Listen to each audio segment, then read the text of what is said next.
qualificado. Eu fui lá ontem, 90% da obra está pronta, né? Então, nesses 2 anos e 2 meses do presidente Bolsonaro, mais do que o dobro do que os outros fizeram, né? Um pouco mais de 50%. E o orçamento foi votado agora, semana passada. Nós estamos nesse impasse aí em relação à sanção presidencial do orçamento. Eu espero que ocorra essa semana. Ocorrendo a sanção, os recursos estarão assegurados para que nós possamos concluir a obra esse ano. Eu acho que vai ser uma grande festa, um grande presente para a população norte rio-grandense como um todo, já que dará uma segurança hídrica muito grande a toda aquela região do Seridó. Ainda tem algumas situações que vão ser resolvidas, por exemplo, os 19 milhões e meio de reais que foram retirados do consórcio em função de ações judiciais junto ao governo do estado precisam retomar. O governo precisa apresentar um calendário de reposição desses recursos, né?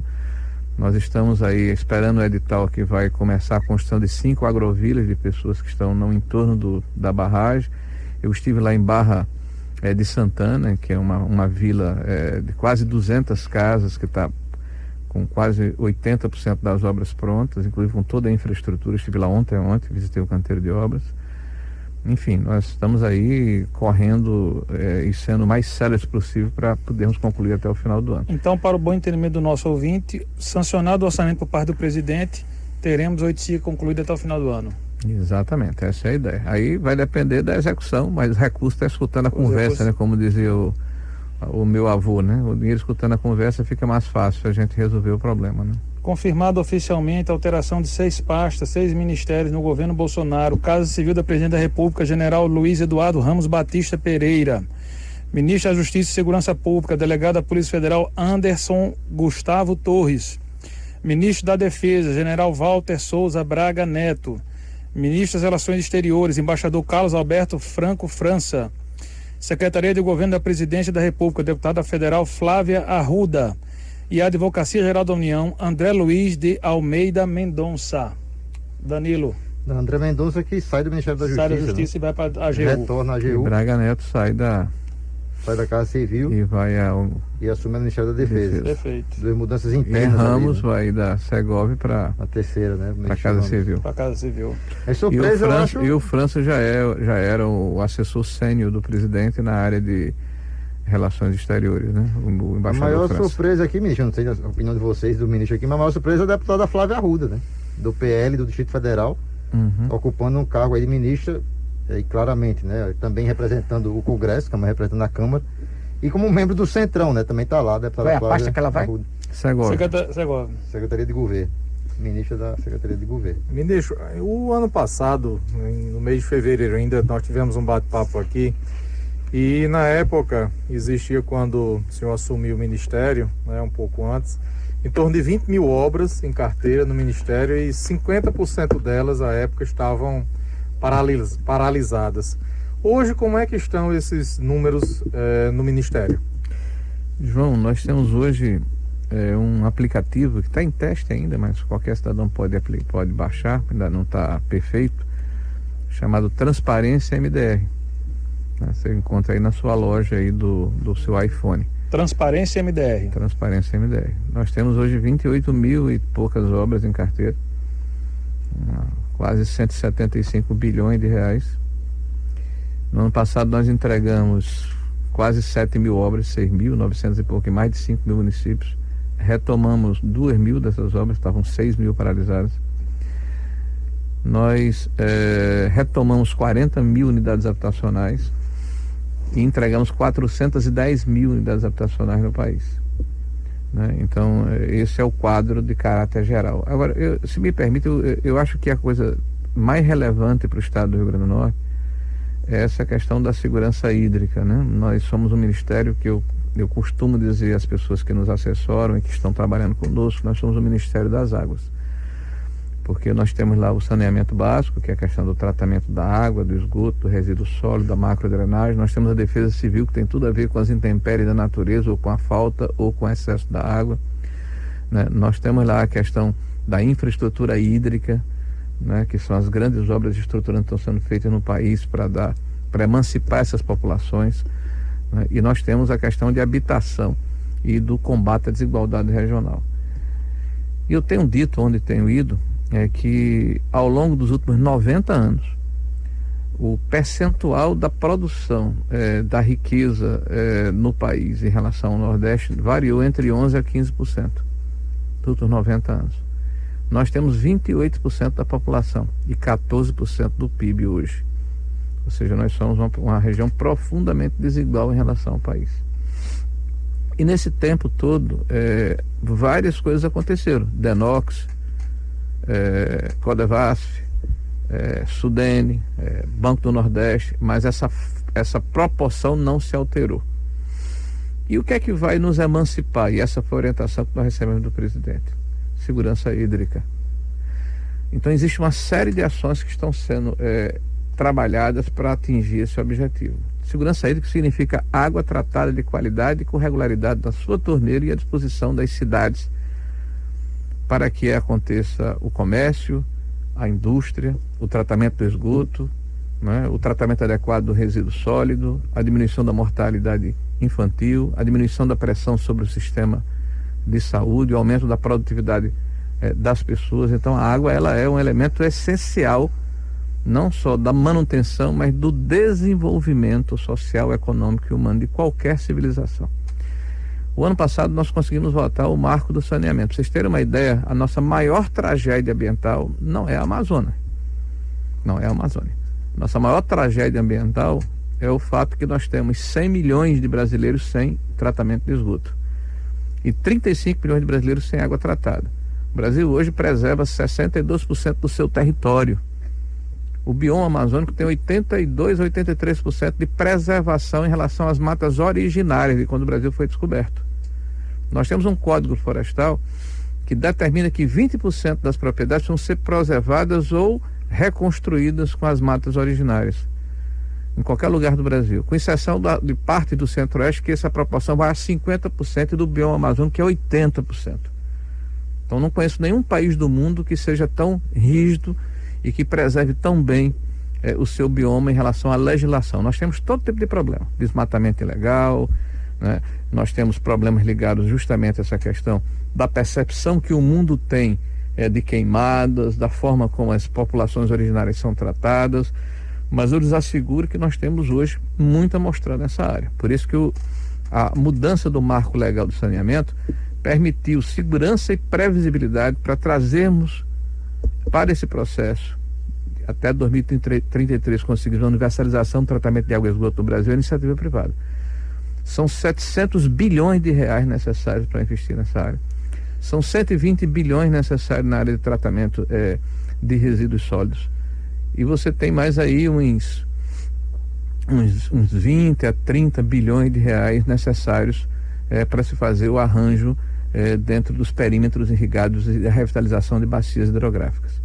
Então esse processo ele começa a andar porque o Brasil não tem capacidade de fazer os investimentos através do Estado brasileiro.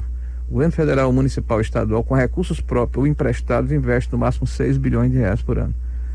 Se você pegar 900 dividido, dá 120 anos para a gente conseguir essa universalização. Por isso a necessidade de trazer a iniciativa privada. E um último dado para ouvi-los.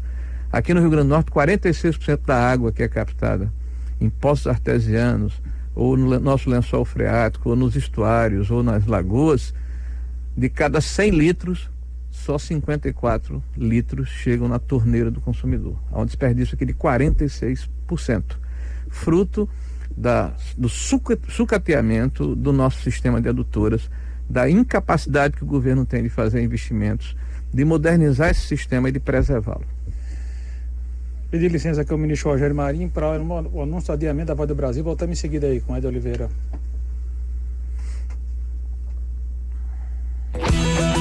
De acordo com a Lei nº 13.644/18 de flexibilização da Voz do Brasil, exibiremos hoje a Voz do Brasil às 9 horas. CYD 517. FM Nordeste Limitada. 98,9 MHz. Natal, Rio Grande do Norte. Uma empresa do Grupo Dial Natal. Uma empresa do Grupo Dial Natal. Aproveite, a Fiat Toro Week acaba de ser prorrogada. De 28 a 31 de março é a última chance de comprar sua Fiat Toro com as melhores ofertas. Fiat Toro Endurance 1.8 Flex automático de R$117.190 por R$92.990. É muito desconto. Compre sem sair de casa em ofertas.fiat.com.br. Aproveite a Fiat Toro Week. No trânsito, sua responsabilidade salva vidas. Estamos apresentando Show da Tarde 98. Oferecimento. Não tem plano? Tem. Estamos de volta, Danilo Sá. Perguntar aqui ao ministro Rogério Marinho sobre a transposição do São Francisco. E aproveitar também e colocar aqui o sistema Seridó, né, que é outra obra que está sendo realizada pelo Ministério do Desenvolvimento Regional. Essas duas obras especificamente, quando é que a transposição vai chegar finalmente às águas de São Francisco ao Rio Grande do Norte, e o projeto Seridó, que vai dar uma independência ali ao Seridó, né, em termos de água durante muito tempo. Quando é que a gente vai ver isso realizado aqui no Rio Grande do Norte? Danilo, a transposição nós estamos trabalhando para que ela chegue às águas de São Francisco ao estado no final desse ano. E a gente vai fazer uma grande festa, porque é um marco histórico, né, que vai permitir inclusive que nós tenhamos a tal da segurança hídrica que eu falei anteriormente. Vai chegar ali pelo Jardim de Piranhas, vindo da barragem chamada Engenheiro Avidos, lá na Paraíba, né, e são 130 quilômetros a partir dessa barragem até a fronteira. De lá irá para Oiticica, onde ficará armazenada, e em seguida pelo Rio Açu, Piranhas Açu, até a barragem de Oiticica. 30 dias atrás nós estivemos aí com o anúncio da chegada das águas de São Francisco ao Castanhão. Olha o que é que significa: 4,5 milhões de cearenses que moram na região metropolitana de Fortaleza passam a ter segurança hídrica, né? Nós estivemos com o presidente em Penaforte quando as águas chegaram ao Ceará. Estivemos com o presidente há 3 meses atrás no interior de Pernambuco, em Sertânia, entregando a primeira etapa da adutora do Agreste, uma obra monumental no sertão pernambucano, que vai permitir que 1.400.000 pernambucanos na primeira etapa e 2 milhões na segunda etapa tenham água tratada na sua casa. Vamos inaugurar essa obra, inclusive, definitiva agora em julho para agosto. Estivemos com o presidente na Paraíba com um programa chamado Vertentes Litorâneas, para 400.000 paraibanos, né? Água tratada com a adutora lá também. Estivemos em Alagoas com um programa chamado Canal do Sertão, na 4ª etapa, para 350.000 alagoanos também receberem água tratada na sua casa. São obras estruturantes de grande impacto. Anunciamos na semana passada a construção do Canal do Xingó, lá em Sergipe, né, que é uma obra esperada há 50 anos pela população de Sergipe e pelo norte da Bahia, que vai permitir também resolver o problema da água naquela região mais seca de Sergipe e da Bahia. Nós demos a ordem de serviço do projeto executivo em quase 8 milhões de reais do projeto da adutora do Seridó, que vão ter 3 pontos de captação. Um é Oiticica, o outro barragem Armando Ribeiro Gonçalves, e a terceira passagem de Traíras, que nós visitamos inclusive o canteiro de obras há 2 dias atrás. A obra já está em 40%, uma obra que está sendo restaurada praticamente do zero. São 11 milhões e meio de reais de investimento lá em Jardim do Seridó. Em maio nós voltaremos aqui, são 280 milhões de reais. Nós esperamos começar a obra, licitá-la em julho, porque primeiro o projeto executivo, e começar essa obra ainda esse ano, novembro, dezembro, ou no princípio do próximo. A obra da doutora Seridó, que vai permitir que 24 municípios daquela região tenham segurança hídrica. Estarei em maio aqui, em Apodi, dando a ordem de serviço da adutora Apodi Mossoró. Essa obra é de 1 bilhão e 700 milhões de reais.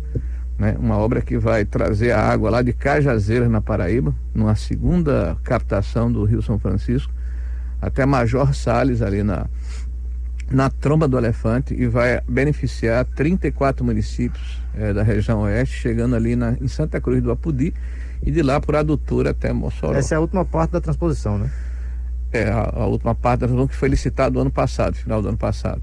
Nós temos também aí o açude Poço de Varas, ali em Luiz Gomes, vem a ver São Miguel, né, que vai permitir um acondicionamento de quase 26 milhões de metros cúbicos de água naquela região, porque é uma área que não vai ser contemplada com essa adutora. Nós também tivemos uma conversa com a CAER nessa semana, acho que quinta-feira, o nosso secretário de Recursos Hídricos, e recebemos autorização do governo do estado para desenvolvermos o projeto da revitalização e captação da nova adutora do Piquiri, que é uma adutora que vai sair ali do Rio Guandu, entre Canguaretama e Pedro Velho, e vai resolver a situação da falta d'água de Nova Cruz, né? De Santa Cruz, mas Montanhas, Santo Antônio, Serra de São Bento, toda aquela região ali do Agreste entrando no Trairi, inclusive dando um alívio à doutora Monsenhor Expedito, que hoje está sobrecarregada. Demos ordem de serviço também para a revitalização da Lagoa do Bonfim, né? Para permitir que a Lagoa do Bonfim possa ser tratada. Hoje ela está com dificuldade de recarga do seu aquífero, ela está assoreada, ela está com problemas ligados inclusive a tratamento de esgotos naquela região. Então nós estamos fazendo todo um trabalho de revitalização da Lagoa do Bonfim. Então são uma série de obras hídricas importantes, porque nós entendemos que a gente só vai mudar a realidade do Nordeste brasileiro se a gente propiciar essa infraestrutura que permite que haja o desenvolvimento. Eu fui à Califórnia o ano passado, e vou concluir com essa observação, a convite do governo dos Estados Unidos, para visitar obras de infraestrutura hídrica naquele estado. E há 100 anos foi feita a transposição do Rio Colorado e de outros rios de menor expressão, a partir do segundo terço da Califórnia em direção ao sul. Lá é um deserto, chovem 200 milímetros por ano. Mas lá existem cidades como Los Angeles no deserto. Lá está o maior polo cinematográfico do mundo, que é Hollywood. Lá está a área mais inovadora do ponto de vista de tecnologia, que é o Vale do Silício. Lá estão as principais empresas que estão inovando o mundo, como a Tesla, a Microsoft, a Apple. Ali está o Vale do Napa, que é um exemplo de tecnologia aplicada à agricultura. E tudo isso por uma palavrinha mágica, ou duas: segurança hídrica. A Califórnia sozinha produz mais bens e riquezas que o Brasil inteiro. Então nós sabemos qual é o caminho de emancipar o Nordeste, e essa foi a orientação que a gente recebeu do presidente Bolsonaro. Ministro, seu ministério também é de calamidade, né? Tem aí as chuvas que vão chegar e a Defesa Civil tem que chegar junto. Como é que está vendo aí também a nossa calamidade com a pandemia da Covid-19, o socorro que vai ser necessário ser feito? Olha, isso é uma discussão claramente discutida no Congresso Nacional, mas já algumas ações esse ano e outras no ano passado, que é importante rememorar a população. Quando aconteceu a pandemia, o primeiro ponto a ser considerado é que ela não é uma pandemia do Brasil, é uma pandemia mundial. Os países ricos, pobres e médios sofreram o mesmo problema em maior ou menor grau do que o Brasil. E nós, no ano passado, imaginávamos e pensávamos, né, que era importante que houvesse uma imunidade de rebanho na população para começar a diminuir o número de casos. Essa foi a torcida que todos nós tivemos e realmente recrudesceu depois, declinou, né? No ano passado, o governo gastou mais de 50 bilhões de reais para preservar empregos. Ajudou os empresários que se comprometeram a não demitir. Isso permitiu 10 milhões de empregos preservados e no final do ano, inclusive, um saldo positivo, mesmo com a redução da atividade econômica de 145 mil postos de trabalho, de acordo com o CAGED, em relação a 2019. Ano passado foi feito um esforço para se pagar o auxílio emergencial, mais de 300 bilhões, só o Rio Grande do Norte, quase 6 bilhões de reais. O ano passado, o governo, além de uma série de outras medidas, apoiou os estados e municípios, financeiramente, estruturalmente e também com auxílio na área de saúde.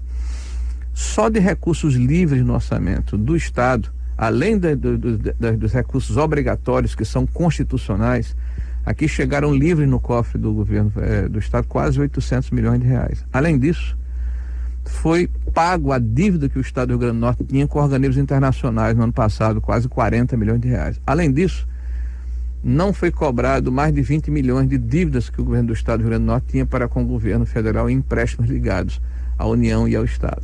Esses 800 milhões de reais que chegaram nos cofres do governo do Estado, eu tenho afirmado, parece que fui mal compreendido, era suficiente, caso o governo do Estado entendesse assim, a razão de 180 mil reais um leito, a abertura de até 4.500 leitos de UTI. Então a gente está vendo um momento hoje de dificuldade em relação a leitos, né, pelo recrudescimento da segunda onda. Compra de equipamentos, os mais variados. Eu não estou dizendo aqui que a governadora utilizou mal o recurso, estou dizendo que ela tinha o recurso disponível e tomou a decisão de utilizar da maneira que achou conveniente. Pagou salários, fornecedores, eu não sei nem o que ela fez. Ela vai prestar contas, evidentemente, como qualquer administrador público tem que fazer. Mas ela teve a condição dada pelo governo federal, independente da postura política dela, né? Porque não se penaliza a população porque as pessoas pensam diferente. Isso foi feito no Brasil inteiro. Esse ano, o governo já deferiu o pagamento, né, dos empréstimos que foram concedidos aos empreendedores no ano passado por 3 meses. Nós estamos aí fazendo um esforço para assinarmos o novo MP do Bem, que vai novamente permitir que os empregadores possam preservar o emprego dos seus funcionários. Nós já definimos, começa agora em abril, um novo auxílio emergencial com ser 4 parcelas de R$250, mas o mais importante é que o governo já decidiu fazer um novo Bolsa Família. Esse programa vai ser customizado, vai ser ampliado e vai se aumentar o ticket médio. Então ele tem que começar em agosto, quer dizer, para não haver inclusive interrupção do pagamento do auxílio emergencial. Vai se agregar quase 5 milhões de famílias novas e deve se aumentar o ticket médio para R$250, hoje ele está em R$190. Então está sendo feito todo um processo de esforços concentrados para preservar a saúde, mas para preservar também a economia. O ano passado o governo fez uma medida provisória de R$20 bilhões para a compra de vacinas, foi o ano passado. Em junho, pagou quase 12 bilhões a AstraZeneca, está aí no portal da transparência. Pagou mais de 5 bilhões, quase 6 bilhões de reais ao Instituto Butantan para a compra do Coronavac. Investiu firmemente na Fiocruz, e esses 2 institutos já fabricam aqui no Brasil vacinas. Nós somos um dos 4 países do mundo com essa condição. É a China, é a Índia, os Estados Unidos e o Brasil. A Rússia, vamos verificar se essa vacina que eles estão oferecendo, ela é eficaz, então pode ser o 5º país. O Brasil já é o 5º país que mais produz vacinas, que mais vacina no mundo.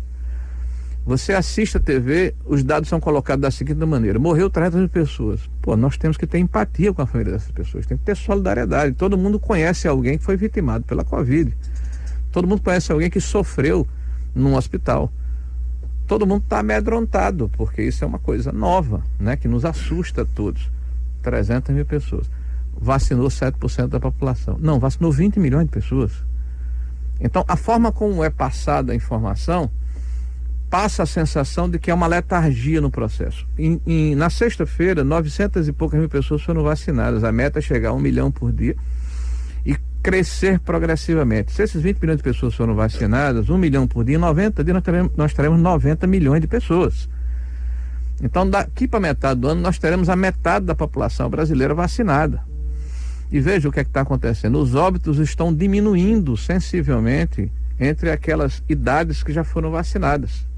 Não, a gente tem dito cotidianamente aqui o grau de importância em cima da solução vacinal. A gente claro, uma luz no final do túnel. Definitiva para isso aí. Não tem outro paliativo. Ministro, só lhe interrompendo, mas lhe fazendo uma pergunta aqui, não entendendo o seguinte. Eu falo demais, né? Você tem razão.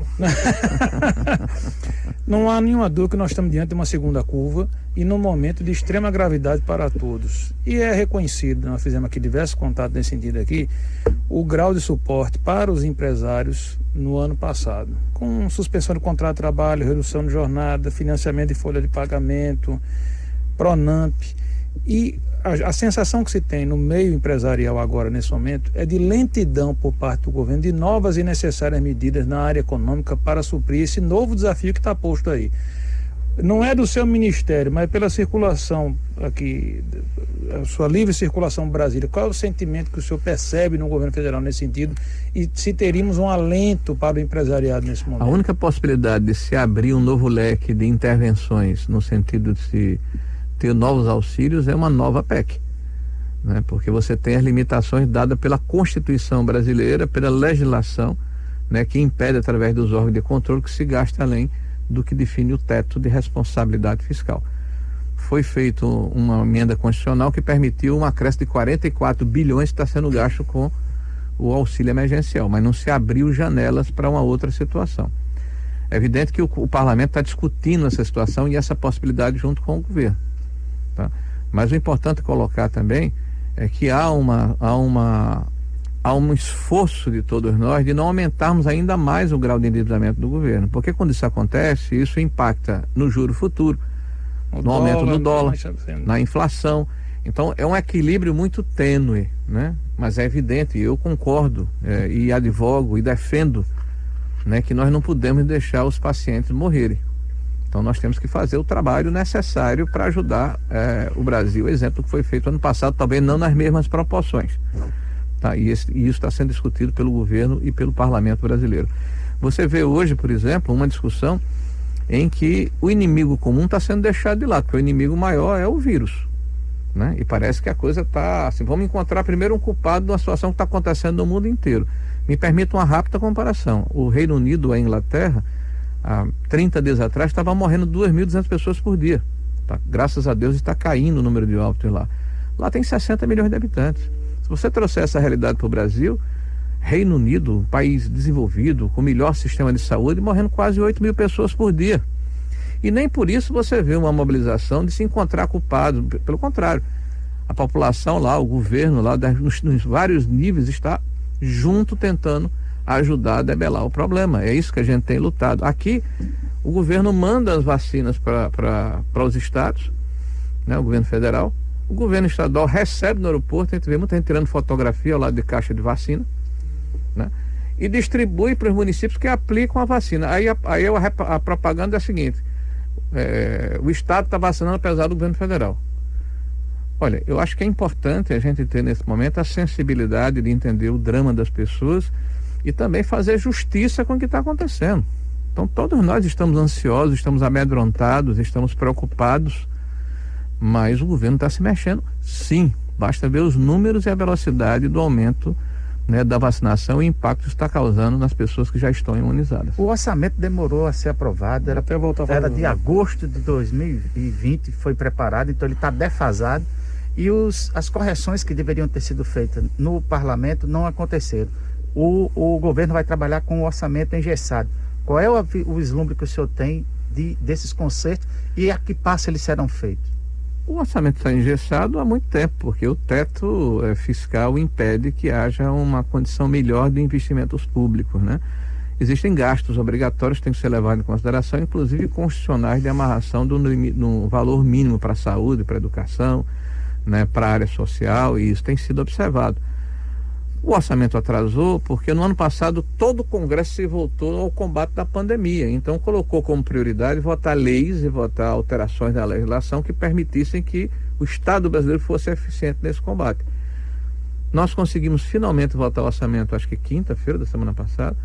O presidente tem um prazo para sanção, são 15 dias, né? Está havendo uma certa celeuma em relação à forma como ele foi elaborado pelo Parlamento brasileiro, né? E eu acredito que isso deve ser dirimido ao longo dessa semana. Na hora em que o orçamento for sancionado, ele passa a ser executado com o contingenciamento que é natural em todos os orçamentos que são aprovados no Brasil. Você contingencia, ou seja, segura uma parte do recurso para aguardar o funcionamento, o comportamento da receita, né, e a forma como ela pode se agregar à questão orçamentária de tal forma que não aumente o déficit público. Temos 5 minutos a mais, a gente não conversou nada sobre política, ministro Rogério Marinho. Já é passada a hora de falarmos sobre o assunto. Vamos lá. Ministro, o senhor é candidato a alguma coisa em 2022? Eu sou candidato, me parece até uma frase feita, mas é verdade, a ser um bom ministro. Esse é o cargo, Filinto, assim, mais honroso que eu já tive em toda a minha vida pública. Eu fui convidado pelo presidente, eu não tive apadrinhamento de partidos políticos, eu não tive apadrinhamento de nenhuma pessoa em especial. Eu fui convidado pelo presidente porque ele observou o trabalho que eu exerci como secretário da Previdência e do Trabalho. Ele já me conhecia como deputado federal, participamos juntos de comissões temáticas, ele nos viu e presenciou as discussões que travamos ao longo desses 12 anos de mandato. Então foi um deferimento, uma deferência especial do presidente em me convocar para esse cargo, e com duas recomendações, né, de que eu trabalhasse muito. Eu tenho tentado fazer, estou de férias há 5 dias, percorri agora o estado do Rio Grande do Norte e fui a 19 municípios, né, prestando conta do nosso trabalho, conversando com as pessoas e tentando aprimorar o trabalho do nosso ministério e revendo amigos, claro. E a segunda recomendação que ele nos deu foi que eu abraçasse o Nordeste brasileiro. Isso a gente está tentando fazer. Então isso é uma missão. Eu espero chegar no final do ano, olhar para trás e dizer, construímos um legado. Nesse momento, claro que eu sou da política, eu não sou um técnico na sua essência, né? Eu tenho um viés técnico, mas eu vim e sou da política e respeito a política e acredito na política. Então, eu vou sentar com o presidente da República no final do ano e vamos decidir se há a possibilidade de uma candidatura, mas isso haverá o tempo para se trabalhar. Agora é o tempo de se executar e de se entregar. Eu tenho 4 mandatos, né? Eu venho da política, de família de política, então claro que a minha atividade sempre foi voltada para a atividade política. Agora, eu não sou candidato de mim mesmo e eu acho que não é o momento de tratar do tema, porque agora eu sou ministro do Estado e preciso executar um trabalho e entregar o que me foi solicitado, me foi determinado. Eu não sou tão presidente. Experiente com coberturas como o Mulatinho como o ministro mencionou aqui, mas eu não me recordo, faltando tão pouco tempo para um próximo pleito, uma escassez tão grande de candidatos postos no tabuleiro, ou a governo ou a Senado, no Rio Grande do Norte. Diga, Danilo, você ia perguntar. Eu ia perguntar, ministro, da definição partidária, tanto do senhor como do presidente Bolsonaro. O presidente Bolsonaro também está sem partido. Já tem alguma previsão, até porque tudo bem que o senhor pode realmente só decidir o ano que vem, ou final do ano, mas a filiação partidária tem um prazo, né? Se eu não me engano, é um ano antes da eleição. Tem alguma definição em relação ao futuro partido político? Olha, eu sinceramente, eu estou muito assim, focado no que eu estou fazendo. Eu sei que eu tenho um prazo, caso eu deseje participar do pleito, mas o prazo é março do próximo ano. É 6 meses agora? Março do próximo ano. Então eu tenho aí muito tempo para pensar a respeito desse assunto. Agora eu acho que eu preciso fazer as entregas, Danilo. Então eu vou aguardar e na hora de tomar a decisão, é evidente que eu vou conversar com o presidente, né, para ver qual é a conveniência do projeto político que ele está inserido, que eu estudo ele também, né, de que forma a gente vai se comportar. Ou se eu sou ou não candidato. Ministro Rogério Marinho, a fervura chegou no mais alto grau na política, no cenário lá em Brasília, ou a gente vai esperar mais o que ainda? A política, você fala por causa da troca dos ministros? Se o senhor achou pouco 6, eu achei bacana. Na verdade foram 3, né? 3 foram reposicionados, né? 4 ou 3 foram reposicionados, né? E o próprio França já era um auxiliar direto do presidente. Então você tem 2 mudanças aí, 2 caras novas, né? Os outros já estavam lá dentro do cenário, né? A questão de você ajustar a máquina pública é uma necessidade de quem tem a responsabilidade de gerir um país com a complexidade e o tamanho que o Brasil tem. Tá? Eu não acredito que essa seja uma crise, é uma arrumação que o presidente fez de forma deliberada. Ele está utilizando a prerrogativa que ele tem de demitir e de nomear pessoas. Temos só mais 1 minuto e antes eu preciso dizer aqui que o INEP divulga o resultado do Enem 2020. Candidatos relatam que não estão conseguindo acessar o site, mas acesse lá que já está publicado, está caindo. Aliás, nós estamos cumprindo a internet hoje aqui na Candelária também, só registrando. Pergunta rápida. Vamos lá. Então, talvez a última. Como é que o senhor ouviu a decisão do STF liberando Lula para ser candidato em 2022? Decisão política, eu vou dizer o jargão, tá? Se cumpre, né? Então, está liberado. Agora, o que nós questionamos, eu acho que qualquer cidadão, é que ao longo desse processo, né, bilhões de reais foram recuperados. Existem delações aí de personagens e personalidades que foram públicas, né? Imóveis foram recuperados, contas no exterior foram resgatadas, né? Enfim, eu acho que 7 anos e meio para se tomar uma decisão que nada valeu a pena me parece um enorme desperdício de recursos públicos, né? Esse é o meu sentimento, assim, de um pouco de perplexidade, né, como a coisa se deu. Perfeito. Infelizmente, nosso tempo chegou ao final. O microfone para sua despedida, ministro Rogério Marinho, e nossos agradecimentos por sua presença aqui conosco hoje. Felipe, agradecer aí a oportunidade, né, a possibilidade da gente conversar um pouco aqui sobre o nosso país, sobre o Nordeste, sobre o nosso estado, né? Eu fico mais confortável do que falar sobre política nesse momento, né? Então, né, está se fazendo um trabalho pelo Nordeste que certamente vai ficar marcado como esse início da emancipação dessa região. Eu acredito de verdade que a segurança hídrica é a chave, né, para conseguirmos mudar a realidade que o Nordeste tem há mais de 100 anos, né, dessa desigualdade regional que permanece de uma forma teimosa e inexorável.